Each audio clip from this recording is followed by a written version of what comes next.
વર્ષથી પાલેજમાં જૂના અને જાણીતા computer, laptop, CCTV camera service, printer repairing તેમજ નવા અને જૂના કોમ્પ્યુટર લે વેચ કરનાર.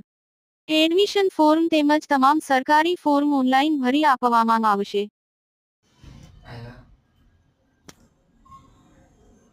આમોદ તાલુકાની 5 ગ્રામ પંચાયતો સરભાણ, તેલોદ, બોડકા, મછાસરા અને ઇટોલા ગામે સરપંચના 10 ઉમેદવારો વચ્ચે અને 5 ગામના 23 વોર્ડ સભ્યો માટે બેલેટ પેપરથી મતદાન થયું હતું.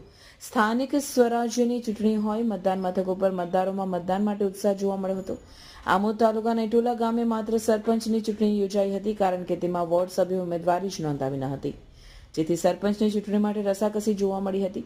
5 પંચાયતોમાં મતદાન માટે ચૂંટણી તંત્ર તરફથી 9 બૂથ તૈયાર કરવામાં આવ્યા હતા, જેમાં સરભાણ ગામે 4, તિલોદ ગામે 1, બોડકા ગામે 1, મછાસરા ગામે 2 તેમજ ઇટોલા ગામે 1 બૂથ તૈયાર કરવામાં આવ્યા હતા. 5 ગામોમાં શાંતિપૂર્ણ માહોલમાં મતદાન થતાં તંત્રએ હાશકારો અનુભવ્યો હતો. સાંજે 7 કલાકે મતદાન પ્રક્રિયા પૂર્ણ થતાં પોલીસ બંદોબસ્ત સાથે મતદાન પેટી મામલતદાર કચેરીએ લાવી સ્ટ્રોંગ રૂમમાં સીલ કરવામાં આવી હતી.